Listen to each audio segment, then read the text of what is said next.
नमस्कार, आदाब। Crime petrol Dastak में आप सभी का एक बार फिर से स्वागत है।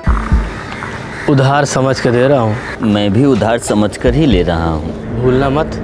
भाई हूँ तुम्हारा, इतना तो भरोसा रखो। भाई हो इसीलिए साफ साफ कह देता हूँ, ये उधार है, मदद नहीं।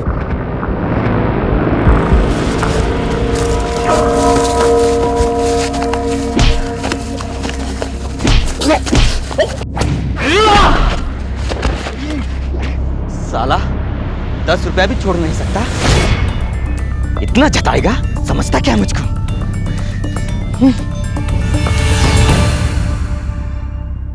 रकम चाहे बड़ी हो या छोटी, पैसा पैसा होता है। फिर चाहे रिश्ते खून के हों, मोहब्बत के या दोस्ती के। पैसों को लेकर मिसअंडरस्टैंडिंग्स सब पर घातक वार करती है। जब कोई पैसे नहीं चुका पाता तो वो एक दस्तक होती है कि शायद वो मुसीबत में है। लेकिन पैसे वापस ना आने से देने वाला चिंतित हो जाता है। तो ऐसी सिचुएशन में कोई क्या करे? किसी भी सूरत में अपने पैसे वापस ले ले या फिर उन्हें भुला दे हमेशा के लिए। आसान चॉइसेस नहीं है, लेकिन दोनों में से किसी एक को चुनना ही पड़ता है। और ये चॉइस जिंदगी और मौत के बीच की चॉइस भी साबित हो सकती है। जुलाई 2011, भिवंडी, थाने डिस्ट्रिक्ट, महाराष्ट्र।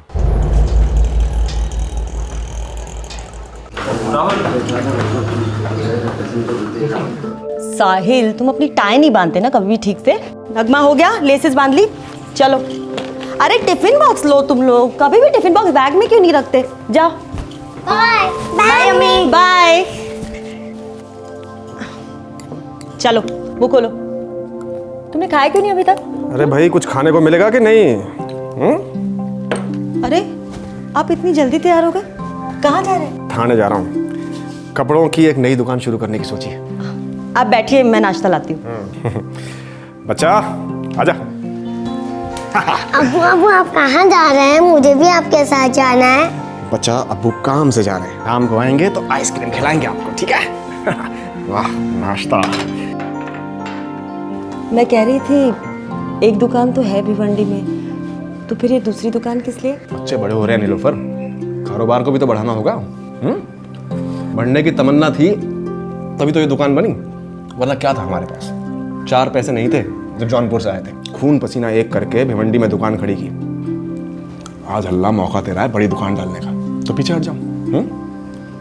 लेकिन अभी भी तो अच्छा खासा चल रहा है, और आप वैसे ही कारोबार में इतने मसरूफ रहते हैं, आपके पास हमारे लिए वक्त ही नहीं है। मेरी जान, मैं आने वाले वक्त से हम सबको महफूज करने की फिराक में हूँ। जमाना बहुत बदल गया है। 1000 रुपए 100 रुपए के बराबर है। बच्चों की स्कूल की फीस देखो कितनी बढ़ गई है।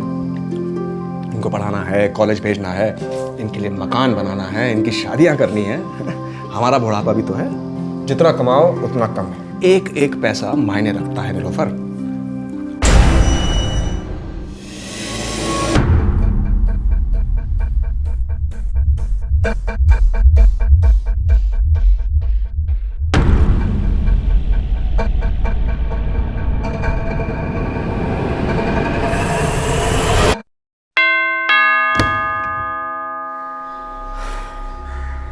फिर आ गए सुबह सुबह, अपनी मनुष्य शक्ल दिखाना है। जुनैद भाई, आप जो कर रहे हैं वो ठीक नहीं कर रहे हैं।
नगमा, अम्मी ने दरवाजा खुला क्यों रखा है?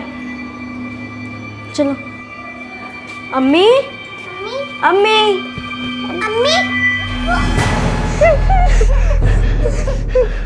दो स्कूल के बच्चे रोज की तरह अपने घर लौटते हैं और अपने माता पिता और छोटी बहन की खून में लिपटी लाशें देखते हैं। इस शौक, इस दहशत का अंदाजा लगाना भी मुश्किल है। जुनैद, उसकी पत्नी नीलोफर और उनकी 5 साल की छोटी बच्ची के इस ट्रिपल मर्डर ने हाल ही में मुंबई शहर को हिला कर रख दिया। कातिल की पेंट हो सकती है। इसकी सारी जेबें चेक करो।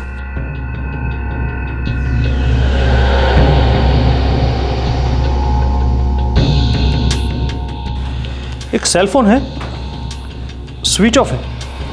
सर, चोरी लूट कुछ नहीं, बिस्तर पर हैंगर में शर्ट था। सेलफोन और सिम कार्ड दोनों एनालिसिस के लिए भेज दो। जी।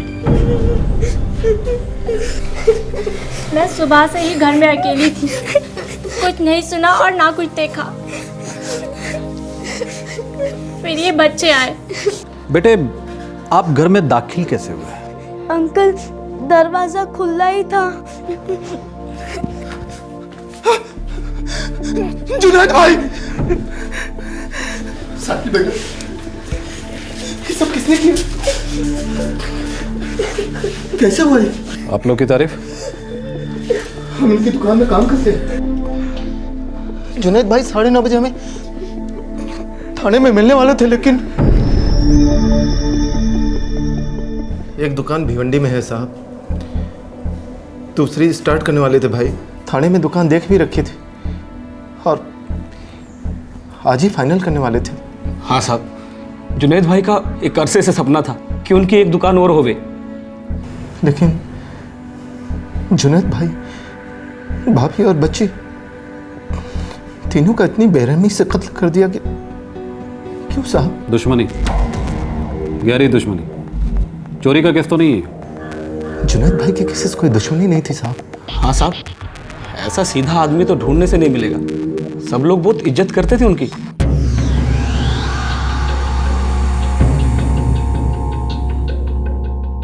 तीनों के गले काटे गए। किसी पेशेवर ने किया? मुझे डाउट है। पेशेवर के वार एकदम क्लियर होते हैं, एक सिंगल कट होता है, लेकिन यहाँ तो ऐसा कुछ भी नहीं है। ये देखिए। क्या जुनैद या फिर नीलोफर ने कोई फाइट बैक किया हो? No inspector. कातिल कोई जान पहचान वाला ही लगता है। कोई चोरी नहीं हुई, किसी ने चीखें नहीं सुनी। एक आदमी होता तो शायद दूसरे की चीख सुनाई देती। अटैकर्स कम से कम 2 लोग होंगे। सर, सिम से हुए सारे फ़ोन कॉल्स की रिकॉर्ड है। जुनैद सैयद सिर्फ कपड़ों का व्यापारी नहीं था। और क्या करता था? वो पैसे ब्याज पे देता था।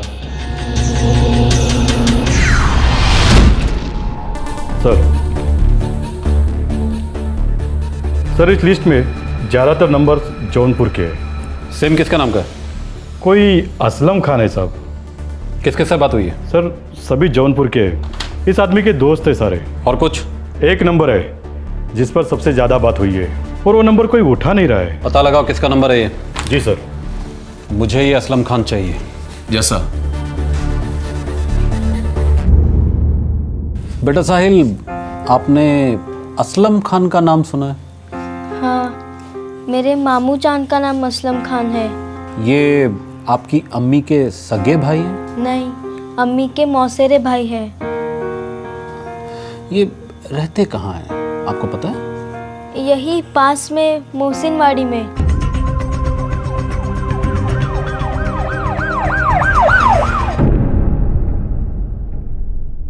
कल दोपहर को ही निकल गया था असलम साहब। अकेला? नहीं साहब, उसका मौसेरा भाई नवाज भी था उसके साथ।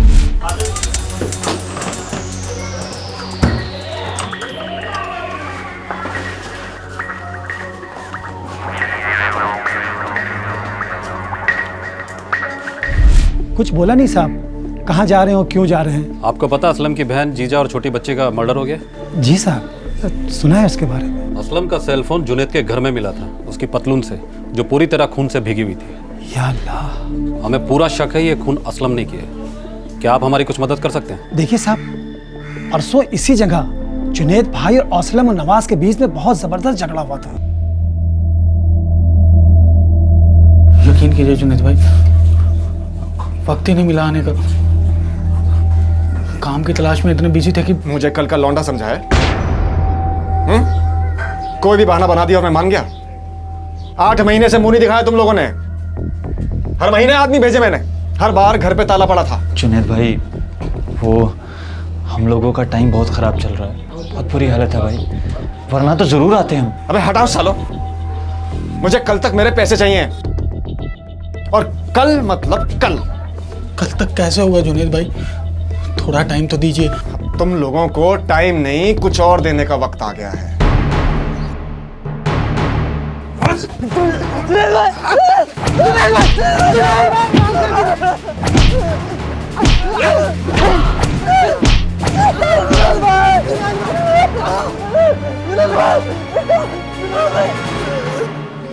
कल शाम की नमाज से पहले मुझे मेरे पैसे मिल जाने चाहिए, सूद समेत। और अगर नहीं आए ना असलम, तो कसम से कहीं आने जाने लायक नहीं छोड़ूंगा। चलो चल।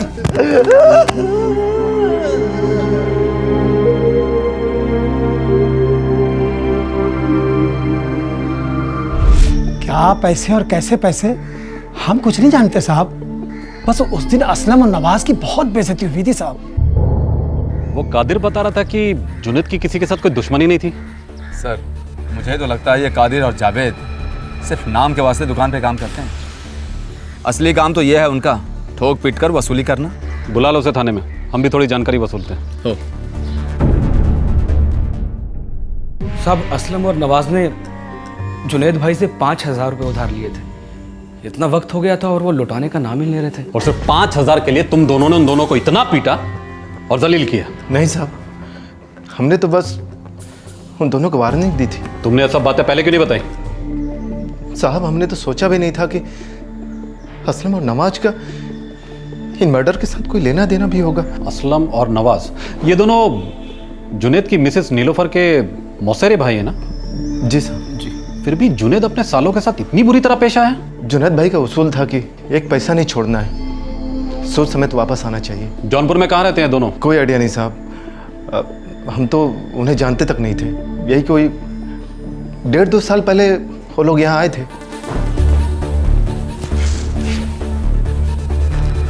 सर, वो वाला नंबर कोई उठा नहीं रहा है। सर, बच्चों से पूछें क्या? क्या? असलम और नवाज का जौनपुर वाला एड्रेस लड़का शायद जानता हो। दादू जान और दादी जान आए हैं, अब वो हमारे साथ ही रहेंगे। साहिल बेटा, हमें लगता है आपकी अम्मी, अब्बू और बहन को आपके मामू असलम और नवाज ने मारा है। हो सकता है अंकल, अब्बू को वो दोनों बिल्कुल भी पसंद नहीं थे और वो उन्हें कभी कुछ देना ही नहीं चाहते थे। देखिए, ये लोग मेरे भाई हैं, आप इन्हें तो मना नहीं कर सकते ना। देखो नीलोफर, रिश्ते अपनी जगह हैं, धंधा अपनी जगह है, दोनों को मिलाओ मत। अब मैं आप लोगों के लिए चाय लेकर आती हूँ। जुनैद भाई, आप हम पे भरोसा कर सकते हैं, हम टाइम टू टाइम आपका पैसा लौटाते रहेंगे। तुम लोगों के कहने से क्या होता है साले साहब? धंधा करने के लिए ठोस प्लानिंग चाहिए होती है। जुनैद भाई, हमने पूरी प्लानिंग कर ली है। देखिए, एक फैक्ट्री से बात हुई है हमारी, वो बड़े अच्छे दाम पर हमें कपड़े दे रही है, और फिर हमने एक हाथ गाड़ी का भी बंदोबस्त कर लिया। हाँ जुनैद भाई, स्टेशन के पास हम अपनी हाथ गाड़ी लगा के उसी पे कपड़ा बेचेंगे।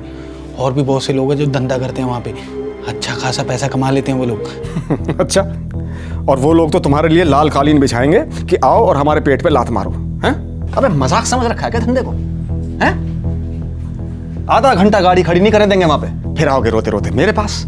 आपने हमें दूध भात समझाया क्या?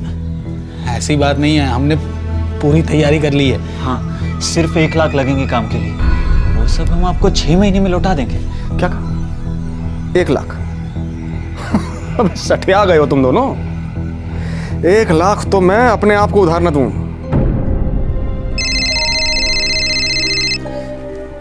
हाँ जावेद, हाँ बोल। अच्छा ठीक है, लीजिए भाईजान, चाय लीजिए। नीलोफर आपा, समझाओ ना जुनैद भाई को, हम उनकी पाई पाई लौटा देंगे। वादा करते हैं आपसे। नवाज भाईजान, मैं कोशिश कर सकती हूँ, लेकिन ये अपनी मर्जी की ही करते हैं।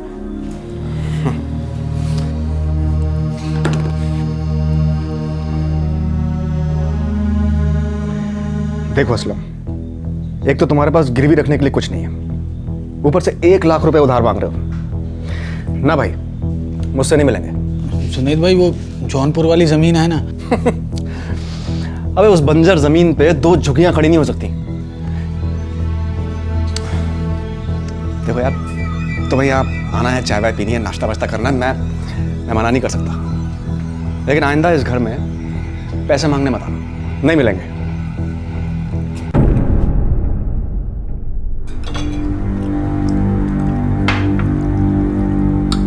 मौका तो बनता है उनका, वो लोग नए हैं, जोश है उनमें। लेकिन 2 पैसे का होश नहीं है। ऐसे बेअकल बेवकूफ़ों को मैं 1 पैसा उधार ना दूं नीलोफर। अरे मेरी अपनी परख है आदमी की, आज तक तो कभी गलती हुई नहीं। ये लोग पैसा लौटाने वाले में से हैं ही नहीं। और अब से ये बात यहीं खत्म, ठीक है? तो आपके अब्बू ने उन्हें कभी पैसे दिए ही नहीं? नहीं दिए अंकल। लेकिन बात हो रही थी कि आपके अब्बू ने 5,000 रुपए दिए थे। मुझे नहीं पता अंकल। अच्छा बेटा, ये दोनों जौनपुर में रहते कहाँ हैं?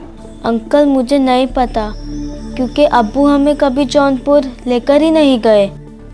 बोले घर पर चोरी हुई नहीं है, और बच्चे बोल रहे हैं कि बाप ने कभी असलम नवाज की कोई मदद नहीं की है, लेकिन जुनैद के आदमी कह रहे हैं कि कोई 5,000 की उधारी थी। साला माजरा है क्या? हाँ कामले बोलो। तो गुमनाम नंबर का पता चल गया है, ये असलम और नवाज की बहन जीनत का है, वो जौनपुर में रहती है। बात हुई? हाँ सर, वो बोली कि 2 दिन पहले उसकी नवाज और असलम के साथ बात हुई थी। वो दोनों जौनपुर आने वाले थे, पर अभी तक जौनपुर नहीं पहुंचे। गुड जॉब कामले। असलम और नवाज जौनपुर पहुंच रहे हैं। यूपी पुलिस को अलर्ट कर दो और जौनपुर निकलने की तैयारी करो।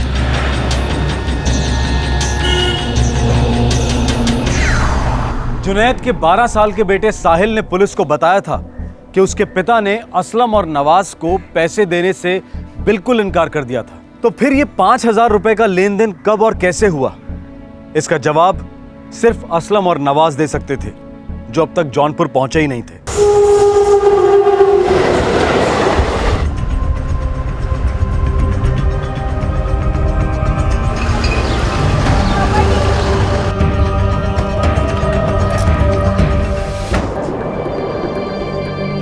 ये जीनत का घर है सर।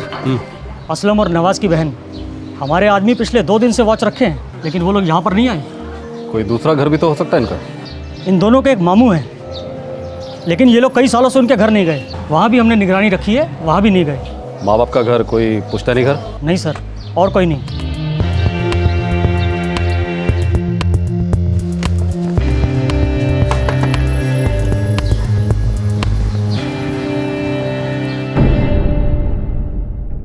साहब, मुझे सच में नहीं पता कि असलम और नवाज भाई कहाँ हैं। 3 दिन पहले उनका फ़ोन आया था कि वो लोग वापस आ रहे हैं, बस।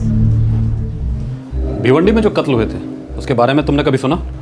मामू का फ़ोन आया था, तो पता चला। मैं खुद चाह रही थी कि नवाज भाई और असलम भाई से पूछूं कि आखिर हुआ क्या वहाँ पर, कैसे हुआ, लेकिन 2 दिन से उनका कोई फ़ोन नहीं लग रहा है। उन्होंने फ़ोन कहाँ से किया था? भिवंडी से। नंबर कहाँ का था? वो तो नहीं पता साहब, लेकिन वो नंबर उन दोनों का नहीं था। आपका फ़ोन हमेशा गलत वक्त पे क्यों बजता है? अरे बेगम साहिबा, फोन आपका है, अपनी रिंगटोन नहीं पहचानती? हेलो जीनत, असलम बोल रहा हूँ। कैसे हैं?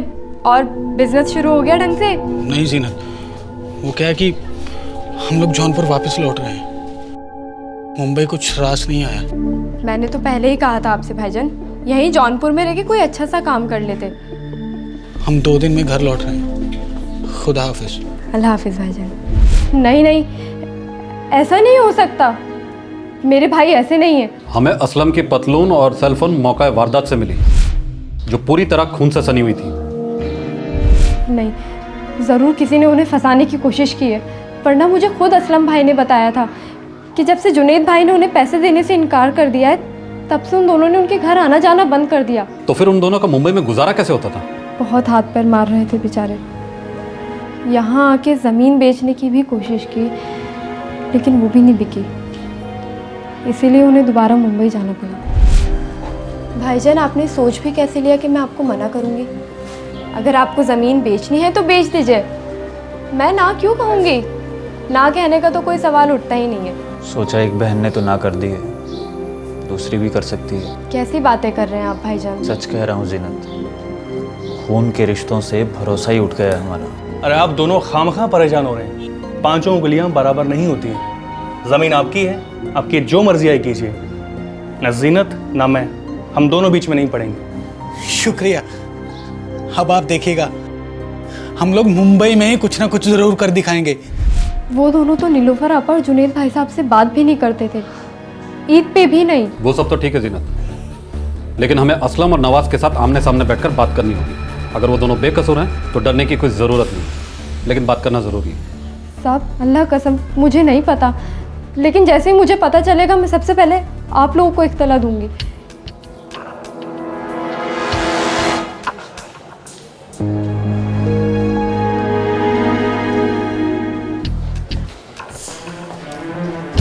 झूठ बोल रही है?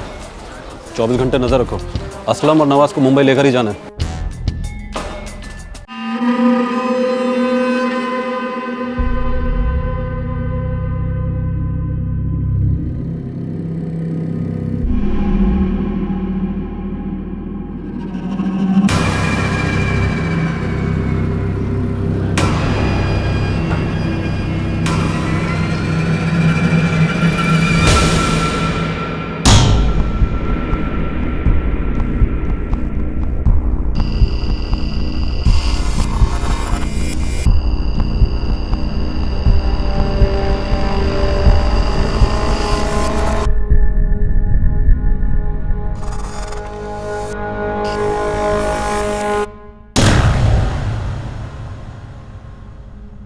चौबीस घंटे बीत गए, पुलिस की नजर एक सेकंड के लिए भी जीनत के घर से नहीं हटी, लेकिन असलम और नवाज का कोई पता नहीं था। अब एक सवाल उठा कि कहीं वो बीच रास्ते से ही वापस तो नहीं लौट गए, या फिर हो सकता है जौनपुर के लिए निकले ही ना हो।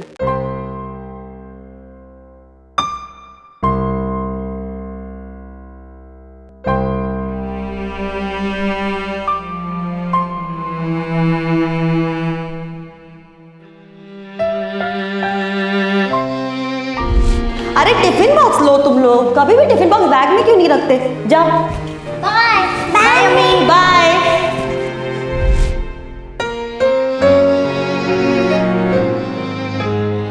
और वहां भिवंडी में जुनैद के दो बच्चे साहिल और नगमा बड़ी मुश्किल से अपने आप को समेटकर दोबारा जिंदगी का सामना करने की कोशिश में थे।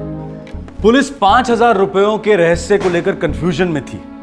क्या सिर्फ यही एक कारण था इस हत्याकांड का? सच्चाई अब सिर्फ असलम और नवाज ही बयां कर पाते, और वो दोनों अब तक गुमशुदा थे। लेकिन जब जौनपुर में दोबारा सूरज ढला तो जीनत को असलम का फोन आया। हेलो जीनत, असलम। असलम भाई, कहाँ हैं आप? पुलिस पहुंच गई है क्या वहाँ? असलम भाई, बिल्कुल सच सच बताइए, आप लोगों ने क्या किया है? पुलिस ने क्या कहा तुमसे? यही कि कत्ल आप लोगों ने किया है। अभी आप मुझे बताइए कि हुआ क्या है। जुनैद भाई ने हमें बहुत बेइज्जत किया, पूरे मोहल्ले के सामने हमें पिटवाया। ये मेरे सवाल का जवाब नहीं है।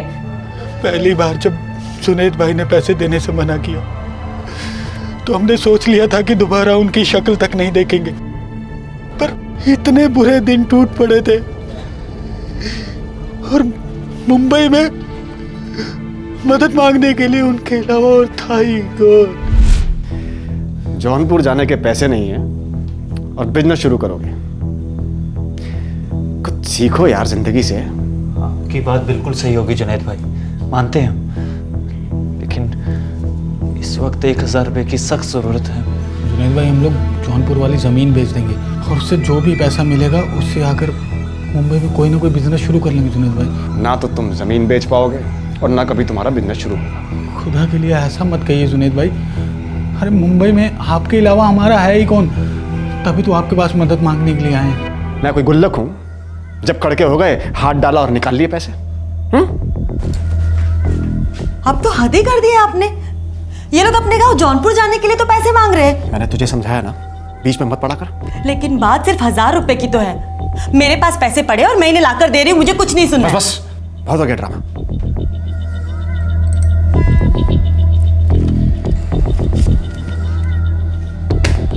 ये कर्ज है, खैरात नहीं है, भूल मत जाना। नहीं भूलेंगे भाई, वक्त पर लौटा देंगे हम। नहीं लौटाए ना तो महीने का 500 का सूद अलग से। लेकिन उसकी नौबत ही नहीं आएगी जुनैद भाई।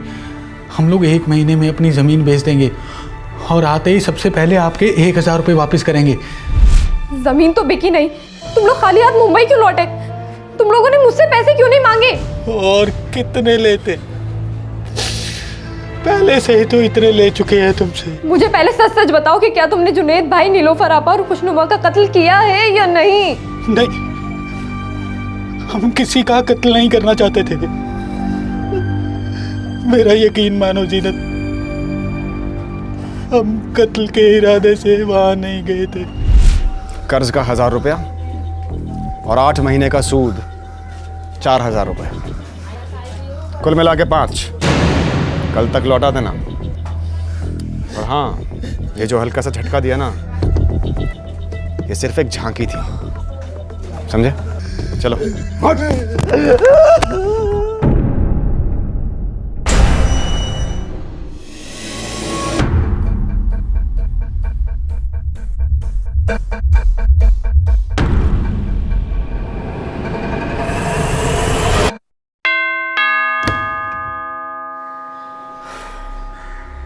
फिर आ गए सुबह सुबह, अपनी मनुष्य शक्ल दिखाना है। जुनैद भाई, आप जो कर रहे हैं वो ठीक नहीं कर रहे हैं। मजाक कर रहे हो? बाकी के 4000 कहाँ हैं? जुनैद भाई, 1000 के कर्ज पे 4000 का सूद, ये ठीक नहीं है। ये तो नाइंसाफी है। अबे चुप करो सालो। जब भीख मांगने आए थे तब मेरी शर्त को कबूल किया था कि नहीं? जी जी। फिर 8 महीने तक अपनी मनुष्य शक्ल तक दिखाने नहीं आए। अब नाइंसाफी की बात कर रहे हैं। चुपचाप बाकी के 4000 निकालो, चलो। जुनैद, लेकिन आप... तुम चुपचाप अंदर जाओ, बच्ची को लेकर अंदर जाओ।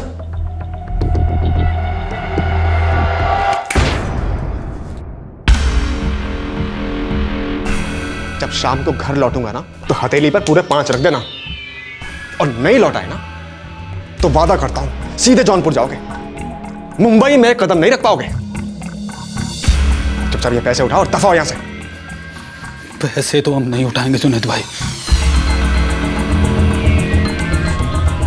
लेकिन आपको सबक जरूर सिखाएंगे। क्या बकवास कर रहा है? कल सबके सामने हम चुप रहे, सोचा आज आपके सामने हमारी बात करेंगे, लेकिन आज भी आपने हमें जलील किया। हम जानते थे कि आपका गुरूर रत्ती भर भी कम नहीं होगा, और आपके गुरूर को तोड़ने के लिए हम लोग पूरी तैयारी के साथ आए।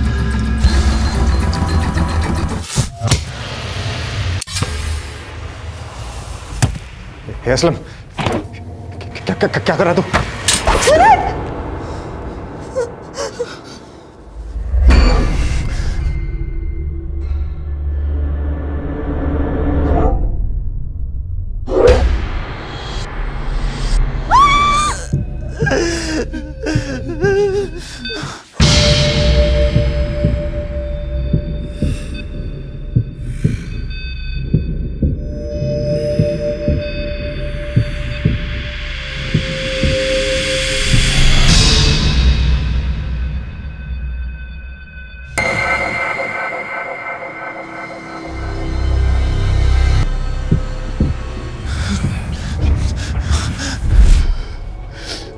हमसे बहुत बड़ा गुनाह हुआ है। सिर्फ 1000 रुपयों के लिए तुमने उन दोनों का और उस मासूम बच्ची का कत्ल कर दिया। हम डर गए थे कि वो कहीं पुलिस को न बता दे। पुलिस तो अब भी जान गई है बेवकूफों। पुलिस वहां पहुंच चुकी है? हाँ, घर के बाहर खड़ी है, तुम लोगों का इंतजार कर रही है। तुम लोगों के फोन से उनको मेरा नंबर मिला है। जीनत, हमारी मदद करो। देखो, अगर तुम दोनों मेरे भाई हो ना तो अपने आप को ना पुलिस के हवाले कर दो। नहीं, हम जेल नहीं जाएंगे, हमें तो अपना बिजनेस शुरू करना है। ठीक है, तुम करो अपना काम शुरू। इन कत्ल की जिम्मेदारी मैं अपने सर पे लेती हूँ। तुम लोगों के गुनाहों की सजा भी मैं अपने सर पे ले लूंगी। जीनत, जीनत,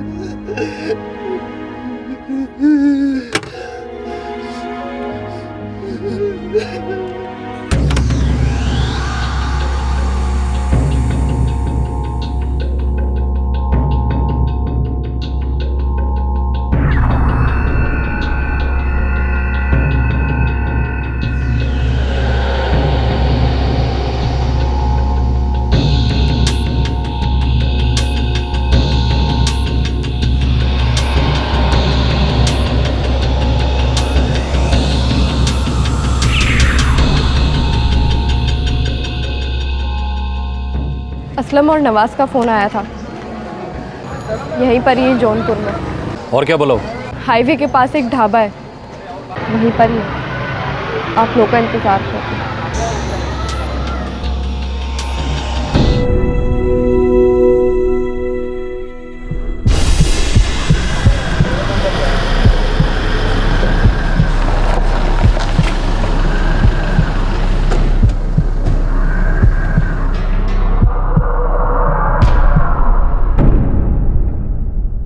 नमस्कार, आदाब।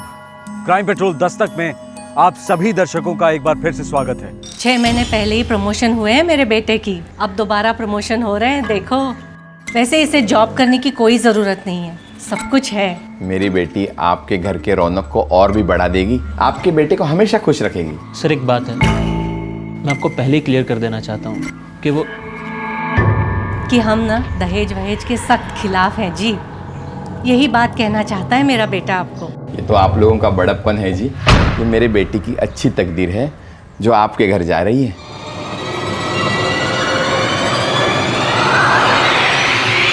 बेटा, आइंदा कुछ बोलने से पहले मुझसे एक बार पूछ लिया करो, ऐसे ही मुंह नहीं खोलते। माँ, आज नहीं तो कल उसे पता चलने ही वाला है कि मैं। चुप, मैंने कहा ना मुंह नहीं खोलते। उसे जो पता चलना है सब शादी के बाद। एक बार वो तुम्हारी पत्नी हो जाएगी, उसे सब कुछ निभाना होगा।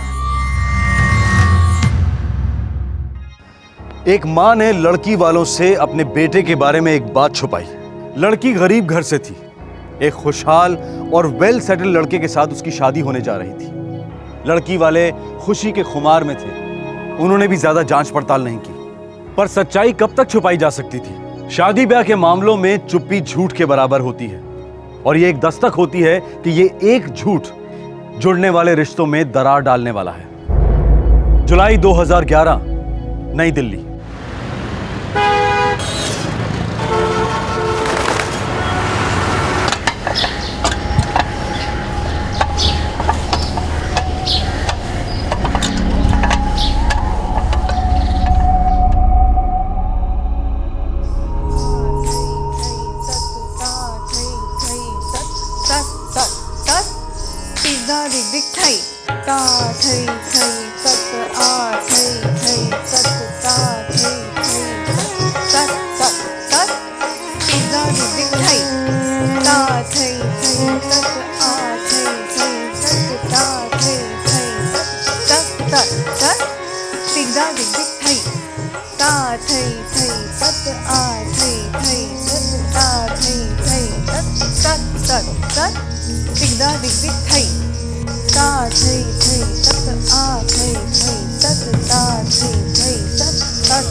अच्छा सुनो, तुम सब ये स्टेप 15 बार करो, मैं आकर चेक करती हूँ, ठीक है? कंटिन्यू।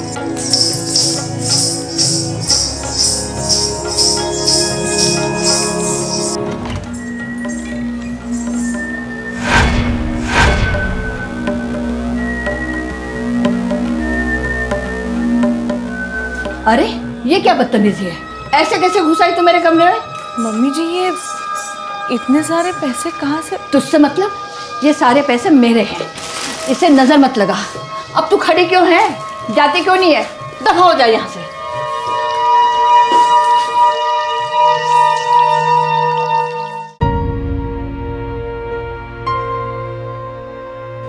मम्मी आप कम से कम मुझे तो बता ही सकती हैं। टाइम आने दे, सब बता दूंगी। पहले तो उसे संभाल जो मेरे खिलाफ तेरे कान खाम में भर रही है। मम्मी जी मैं किसी के कान नहीं भर रही हूँ मम्मी जी, मुझे बस आपकी फिक्र है। मेरी फिक्र है? बहू से मदद लेने से पहले मैं मर जाना पसंद करूंगी। मम्मी आप हर बात को लेकर इतना चिढ़ क्यों जाती हैं? मैं देख नहीं सकता तो क्या हुआ, लेकिन समझ सकता हूँ। गीता जो कह रही है बिल्कुल ठीक कह रही है, और वैसे भी इतने सारे पैसे घर पे रखना ठीक नहीं है। हाँ मम्मी जी, आपने अखबारों में और टीवी में नहीं देखा क्या कि कितने सारे बुजुर्गों की हत्या हुई है? और आप तो बता भी नहीं रही हैं कितने पैसे आए कहाँ से। बताइए मम्मी कि ये पैसे आए कहाँ से?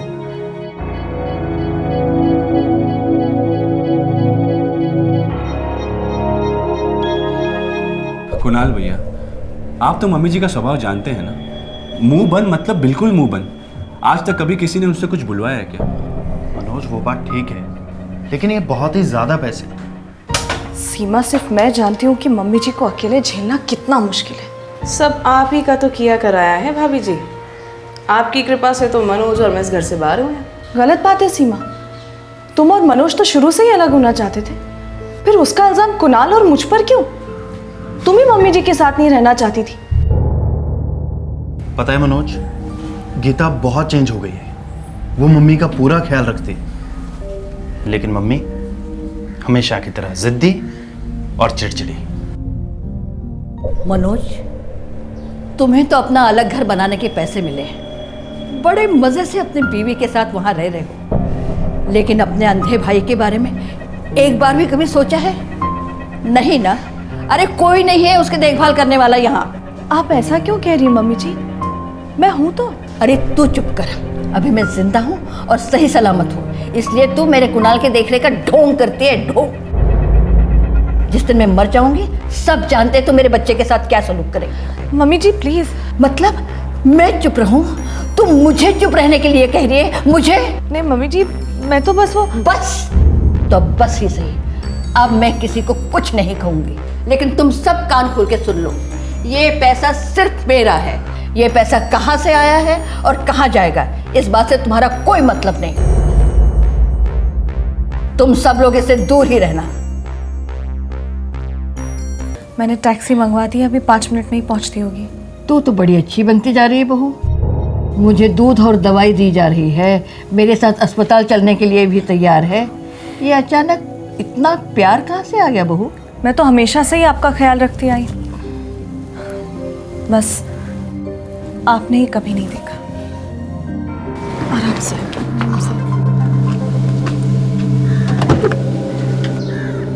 अरे दुर्गा बेटा, भाग के मेरे कमरे में जा, वहाँ मेरे चाबियों का गुच्छा रह गया, मेरे बिस्तर पे है। ठीक है अम्मी, अभी लेके आती।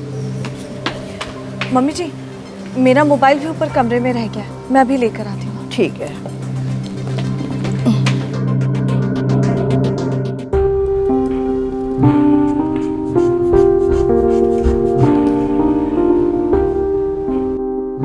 आप अपनी दवाइयाँ टाइम टू टाइम तो ले रही हैं ना? जी डॉक्टर साहब, मैं बिल्कुल टाइम से दवाइयाँ दे देती हूँ।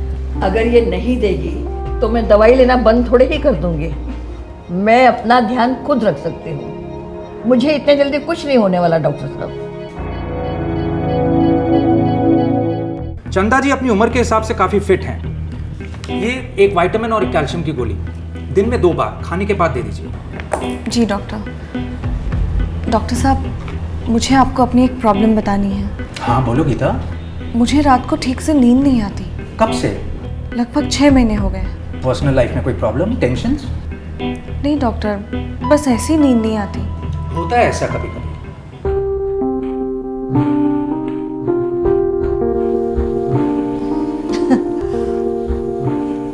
मम्मी जी, रात बहुत हो चुकी है, अब आप सो जाइए। अब तो मुझे बताएगी कि मैं कब जागूं और कब सो। रख दे गिलास यहाँ और मुझे अकेला छोड़ दे।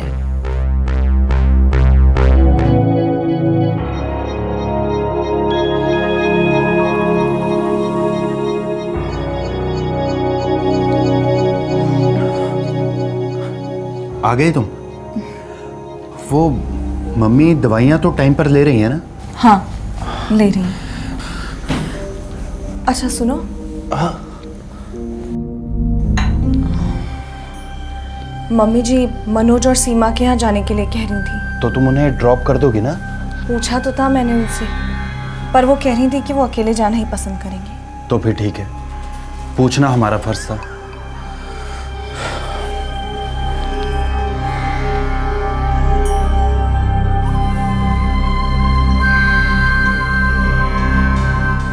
अगले दिन चंदा नारंग घर से निकली।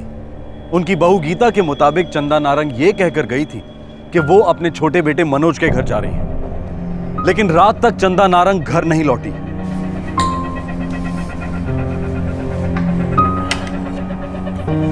गीता, मम्मी ने कुछ कहा कि मनोज के यहाँ कब तक रहेंगी? नहीं। अजीब बात है ना, आज तक कभी मनोज के यहाँ रात भर नहीं रही। किसे पता उनके दिल में क्या चल रहा है, कभी किसी को कुछ पता ही नहीं चलता। कुणाल, तुम भी हद करते हो। जो चाहिए मांग लिया करो। जब तुम्हें कुछ दिखाई नहीं देता तो ये होशियारी दिखाने का क्या मतलब? पूरी दाल खराब करती। आ थई थई तत ता थई थई तत तत थई तिगदा दिग दिग थई तिगदा दिग दिग थई तिगदा दिग दिग थई तिगदा दिग दिग थई ता थई थई तत आ थई थई तत ता थई थई तत तत थई। गीता! अब क्या है? गीता, वो मम्मी मनोज और सीमा के यहाँ नहीं है। नहीं है मतलब? गीता भाभी ये क्या कह रही हैं आप? मम्मी तो यहाँ पे आई नहीं। पर परसों मम्मी जी तुम्हारे यहाँ के लिए ही निकली थी मनोज। तो कहाँ गई होगी मम्मी? मैं कैसे बता सकती हूँ मनोज की मम्मी जी कहाँ चली गई हैं? गीता भाभी एटलीस्ट आपको मुझे फोन करके इन्फॉर्म तो करना चाहिए था कि मम्मी यहाँ पे आने वाली है। 3 दिन तक 65 साल की चंदा नारंग अपने घर नहीं लौटी और अब जाकर पता चला कि चंदा अपने छोटे बेटे मनोज के घर पहुंची ही नहीं। फिर कहां थी चंदा नारंग और पिछले 3 दिनों में क्या हुआ था उनके साथ? मम्मी जी ने मुझसे कहा था कि वो मनोज और सीमा के यहाँ जा रही हैं। दुर्गा हमारी नौकरानी ऑटो रिक्शा लेने के लिए गई थी, मैंने खुद भेजा था उसे।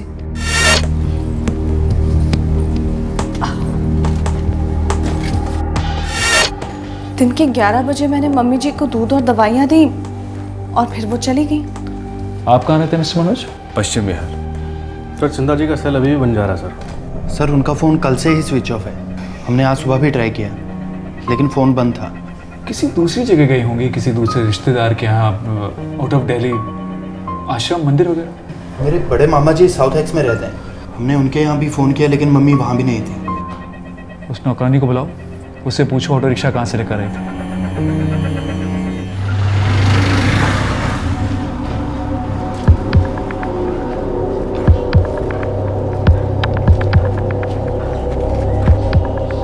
नहीं साहब, वो ड्राइवर इनमें से नहीं है। तुमने पक्का ऑटो यहीं से लिया था दुर्गा? हाँ साहब, यहीं से लिया था, सबसे आगे वाला ऑटो था।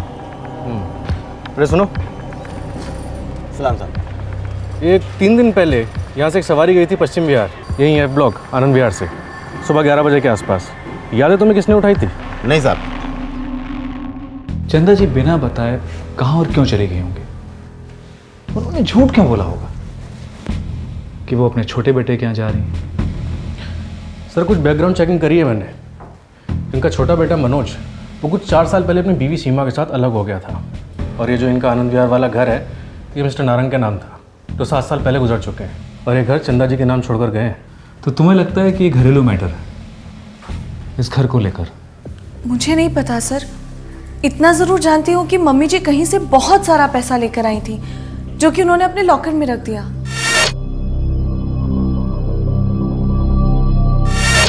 लॉकर कहाँ है? उनकी अलमारी में। पैसे अंदर ही? नहीं पता सर। आपकी सासू माँ पैसे साथ लेकर गई थी? नहीं सर। मुझे नहीं लगता कि मम्मी जी पैसे अपने साथ लेकर गई हैं, क्योंकि मम्मी जी जाते वक्त अपने हाथ में एक छोटा सा पाउच लेकर गई थी जिसमें वो अक्सर अपनी दवाइयाँ रखती हैं। कोई और बैग हाथ में था उनके? नहीं सर। तो इसका मतलब ये है कि वो उस रात मनोज के यहाँ तो नहीं रुकने वाली थी, वापस उसी दिन घर लौटने वाली थी। उनका कोई भरोसा नहीं है सर, वो कभी भी कुछ भी करती हैं, वो कहीं भी चली जाती हैं। अरे तो आप लोग तो समझदार हैं, कोई फोन वोन नहीं किया आप लोगों ने जब उस रात वो वापस लौट के नहीं आई? मिस्टर कुणाल, अलमारी खोलनी होगी। लेकिन चाबियां तो मम्मी जी के पास हैं। तो अलमारी और लॉकर तोड़ना होगा। अगर आप लोग परमिशन दे तो अच्छी बात, क्योंकि हमारे लिए ये जानना बहुत जरूरी है कि पैसा अब भी अंदर है या नहीं। जी आप जैसा ठीक समझें। वैसे तो क्यों कहते हो सर?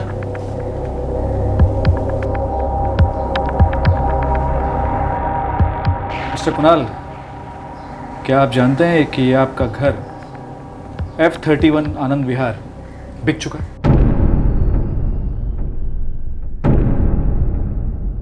ये पैसे एडवांस पेमेंट है और बाकी की पेमेंट 6 सितंबर को होने वाली है। आप ये क्या कह रहे हैं? मैं इस बारे में कुछ भी नहीं जानता। मिस्टर मनोज, सीमा जी, गीता जी, आप लोग जानते थे? इंस्पेक्टर साहब, हमने कितनी बार मम्मी जी से पूछा कि इतना सारा पैसा वो कहाँ से लाई, पर उन्होंने हमें कुछ नहीं बताया।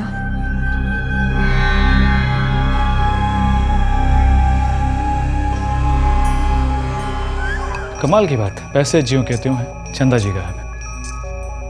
उनका सेल फोन स्विच ऑफ जा रहा है, लेकिन ये सारी जानकारी फैमिली वालों को 2 दिन के बाद पता चलती है। कुछ अटपटा सा नहीं है? सर, चंदा जी के सेलफोन का लोकेशन मिल गया सर। Very good. जिस दिन से चंदा जी गायब हैं, उसी दिन से उनका सेलफोन स्विच ऑफ है। और सर, ये चंदा जी के फ़ोन का करंट लोकेशन आनंद विहारी है, इसी घर में। पूरे घर की डिटेल तलाशी लो। ये सब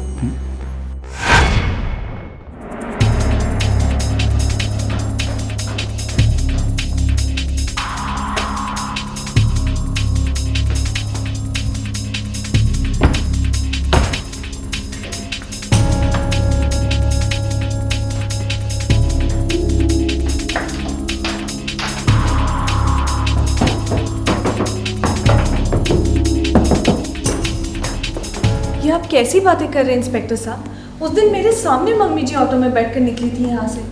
आपका शक बेबुनियाद है। बेबुनियाद होता है तो वो शक नहीं होता, और हम पुलिस वाले जब शक करते हैं तो बहुत सारे डाउट्स होते हैं, और जब तक हमारे डाउट्स क्लियर नहीं हो जाते, शक तो आप पर ही बना रहेगा मिसेस गीता नारक।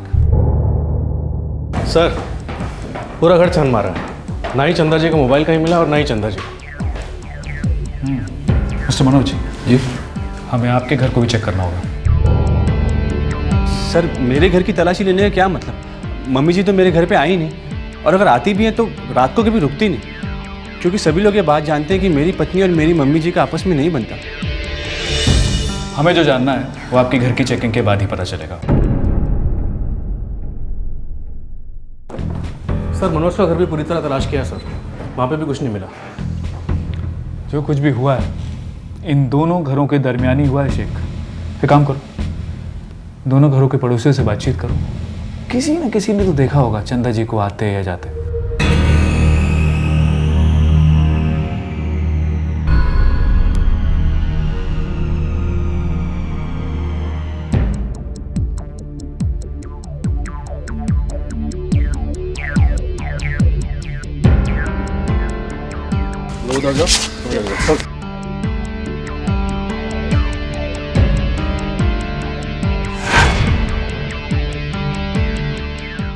साहब, मुझे यहाँ कम से कम 6 साल हो गए हैं।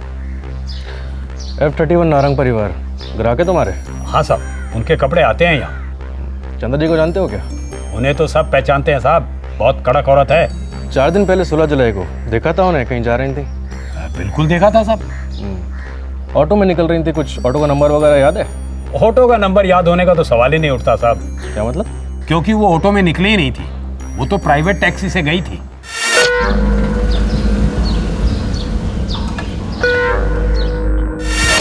पक्का याद है तुमको?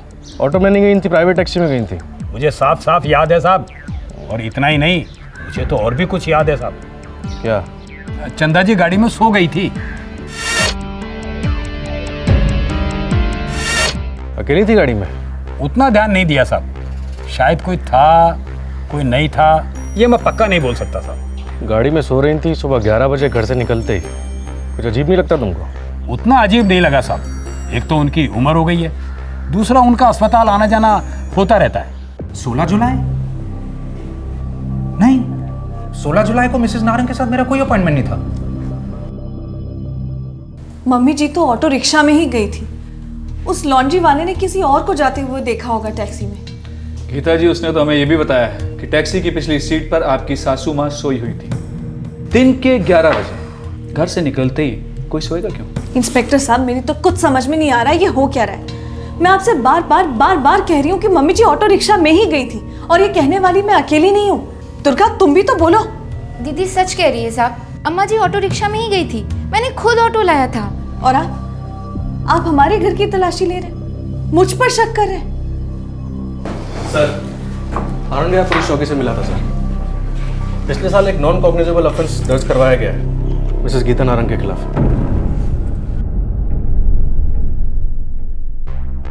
आपकी सासू माँ ने आपके खिलाफ कंप्लेंट दर्ज कराई थी कि आप उन्हें दवाइयों की ओवरडोज देती हैं और बेहोश करने की कोशिश करती हैं। इंस्पेक्टर साहब, मेरी सासू माँ की दिमागी हालत ठीक नहीं है, उन्हें तो हर किसी पे शक होता है। कंप्लेंट सभी के खिलाफ नहीं, सिर्फ आपके खिलाफ। झूठी है वो कंप्लेंट। उस दिन वो लेट उठी थी और उन्हें अपनी दवाई की अगली डोज दिखाई नहीं दी, तो कहने लगी कि मैंने दवाई की ओवरडोज देकर उन्हें मारने की कोशिश की थी आपने? क्या? उन्हें मार डालने की कोशिश? क्या कह रहे हैं आप? देखिए, जो दवाइयां मिसेस नारंग को प्रिस्क्राइब हुई थी उनमें सेडेटिव क्वालिटी है, नींद आती है उन दवाइयों से। उन्होंने पुलिस कंप्लेंट की थी कि उनकी बहू ने ओवरडोज दी और उन्हें जान से मारने की कोशिश की। हाँ, मुझे पता है। आपने चेकअप किया था? हाँ, दूसरे दिन मैंने उनका चेकअप किया था, मुझे कुछ नहीं मिला। लेकिन एक ये बात है, मिसेस नारंग जो है थोड़ी हाइपर हैं, अपनी बहुओं को लेके कुछ ज्यादा ही एक्साइट हो जाती हैं। एक सेकंड इंस्पेक्टर, अगर बात ओवरडोजेज और बेहोशी की हो रही है तो मैं आपको एक बात बताना जरूरी समझता हूँ। Please doctor. मुझे कुछ याद आया। मुझे रात को ठीक से नींद नहीं आती। मैंने गीता को नींद की गोलियां प्रिस्क्राइब की थी, फिर और 2 दिन बाद वो मुझसे मिलने आई। Thank you very much doctor, आपका प्रिस्क्रिप्शन बहुत अच्छी तरीके से काम कर रहा है। लेकिन तुम्हें इन गोलियों की आदत नहीं लगानी है। ये गोलियां कितनी खतरनाक हैं? किस हिसाब से खतरनाक? आई मीन ओवरडोज की वजह से बेहोशी या no no no no no no, don't worry about that.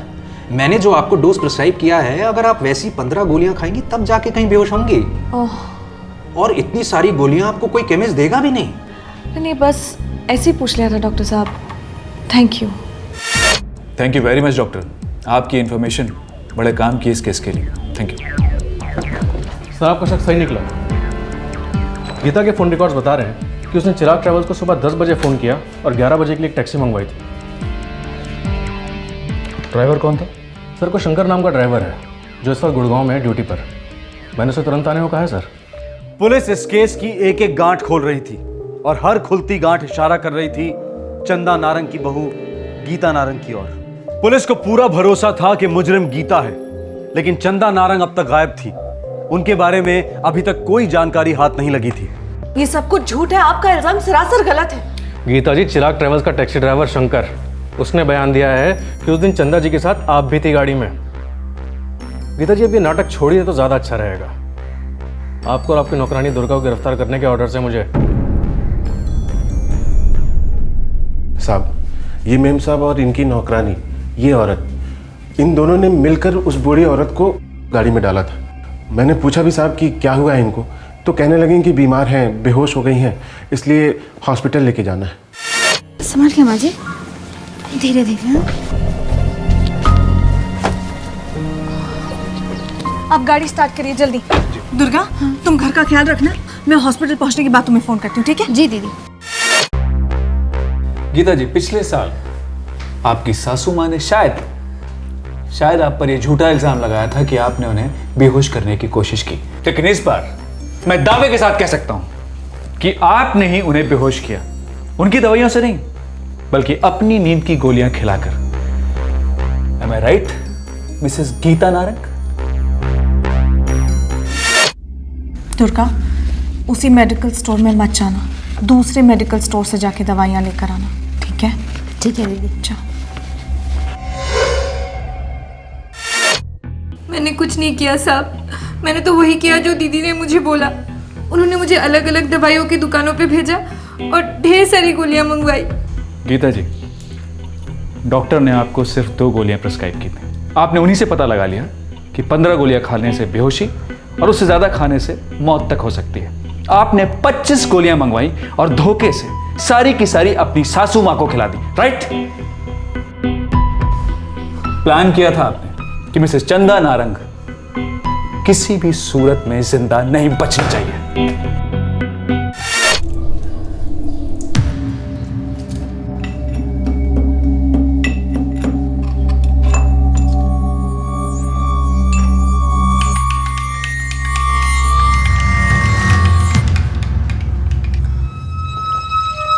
जब से तुमने लॉकर में पैसे देखे हैं तुम्हारे तो रंग ढंग ही बदल गए हैं।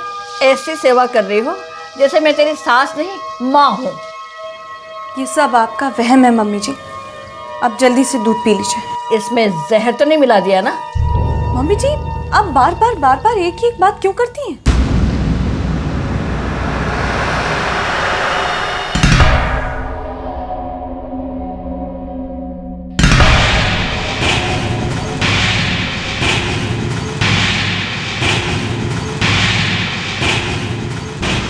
वैसे मम्मी जी, आज आपकी बात में सच्चाई है।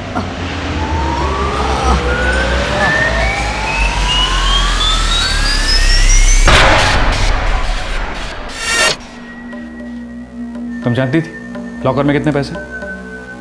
हाँ, जानती थी। तुम जानती थी कि घर में एक चूहा? हाँ।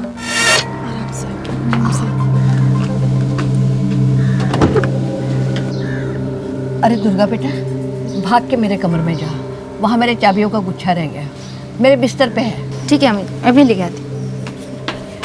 मम्मी जी, मेरा मोबाइल भी ऊपर कमरे में रह गया है, मैं अभी लेकर आती हूँ। ठीक है।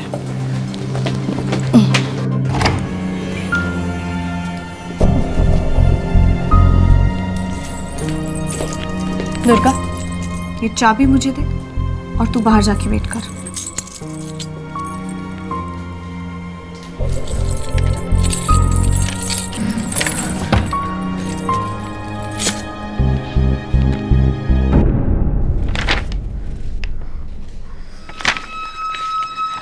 मम्मी जी घर भेज रही है? जैसा मैं कहती हूँ वैसा करेगी तो तेरी जिंदगी बदल जाएगी। लाश को ठिकाने कहाँ लगाया?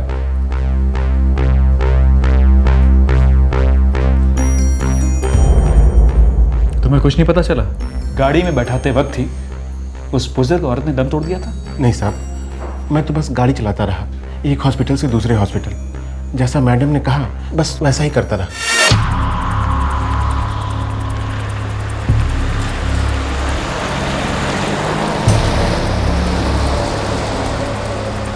आप किस हॉस्पिटल चलना है मैम साहब?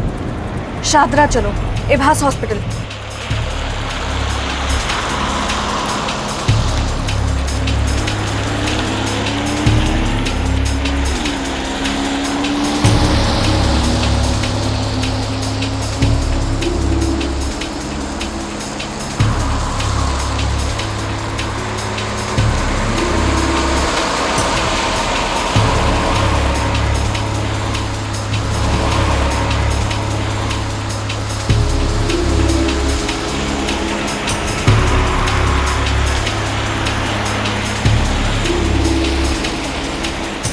मैम साहब, अब तक हम लोग दिल्ली के सारे हॉस्पिटल के चक्कर काट चुके हैं। तो बात यह है कि अम्मा जी की तबीयत मुझे कुछ ज़्यादा डाउन लगती है और आप इन्हें किसी हॉस्पिटल में दाखिल तक नहीं करा रही, ऐसा क्यों? तुमसे मतलब, तुमसे जितना कहा जाए उतना करो। अब एम्स लेके चलो। फिर मैडम बोली गाड़ी को मुर्दा घर के पीछे ले चलो।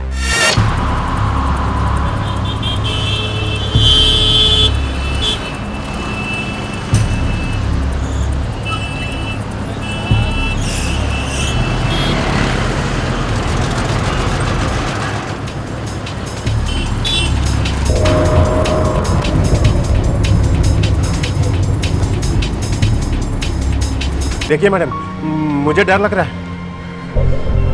नाम क्या है तुम्हारा? जी, शंकर। शंकर, देखो तुम अपना मुंह बंद रखोगे और बदले में मैं तुम्हें पूरे 1 लाख रुपए दूंगी, लेकिन कुछ भी जानने और पूछने की जरूरत नहीं है, समझे? मैंने लाश को वहीं छोड़ा, वहां से रिक्शा ली और सीधी घर आ गई।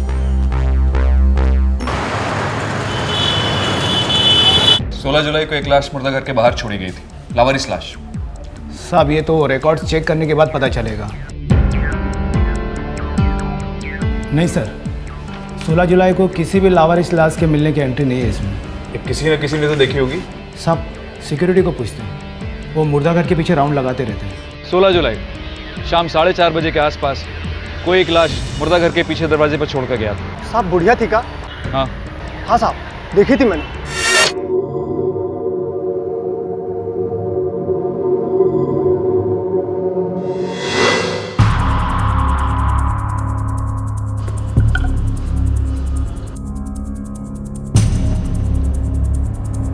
सांस भी चल रही है, मतलब ये तो जिंदा है। लेकिन साहब जो लाश थी ना, वो लाश नहीं थी, वो बुढ़िया जिंदा थी। मैंने तुरंत ही वार्डन साहब को इन्फॉर्मेशन दे दी और अब वो बुढ़िया बेड नंबर 56 पर है। हमने पल्स मिलते ही रेस्क्यू ऑपरेशन शुरू कर दिया था, लेकिन इनकी बॉडी पर कोई भी आइडेंटिफिकेशन नहीं मिला था। डॉक्टर साहब, भगवान का शुक्र है मम्मी जी जिंदा तो हैं। हालत नाजुक है लेकिन बच जाएंगे। इनके पेट में हमें ढेर सारी स्लीपिंग पिल्स मिली थी। इनकी मेडिकल रिपोर्ट्स की कॉपी मिलेगी? आइए।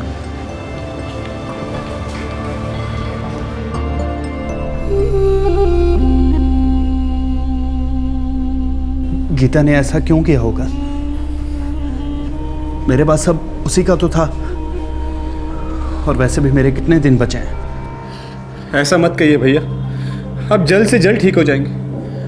और रहा भाभी जी का सवाल, तो उन्हें ऐसा लगा होगा कि अगर मम्मी जी घर बेच देंगे तो फिर उन्हें कुछ भी नहीं मिलेगा।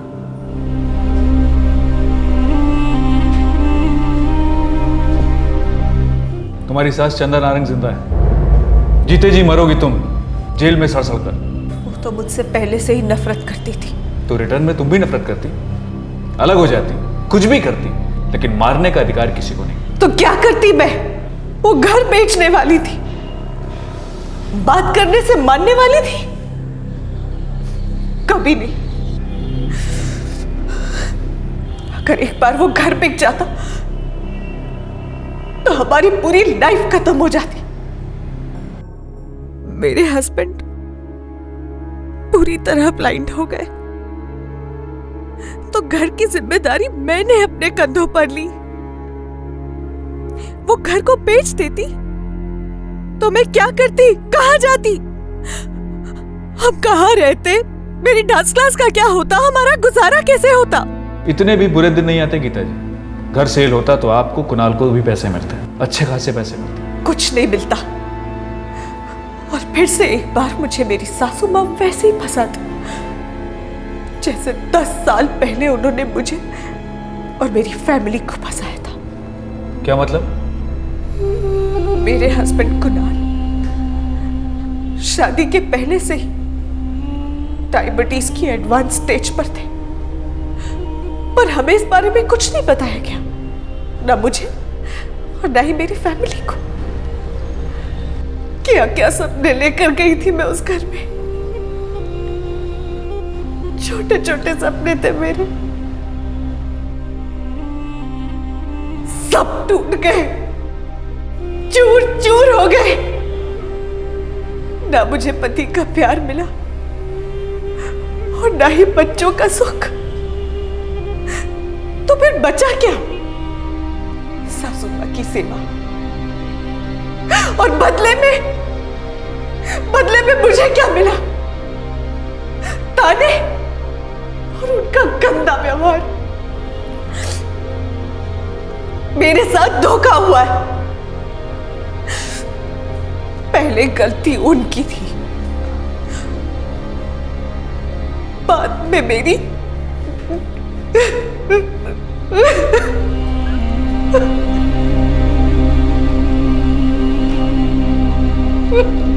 गीता नारंग फिलहाल पुलिस कस्टडी में है। उस पर अटेम्प्टेड मर्डर का मुकदमा चलेगा। उसकी सास चंदा नारंग हॉस्पिटल में रिकवरी की तरफ बढ़ रही है। आज के इस केस में दो राय नहीं है कि गीता नारंग ने एक बहुत ही संगीन जुर्म किया है, किसी की जान लेने की कोशिश की है। लेकिन चंदा नारंग और कुणाल नारंग ने भी गीता को शादी के वक्त कुणाल की बीमारी के बारे में ना बताकर बहुत बड़ी गलती की।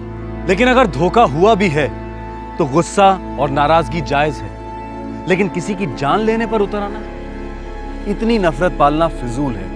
तब तक अपना ख्याल रखें, सुरक्षित रहें। शुभ रात्रि, जय हिंद।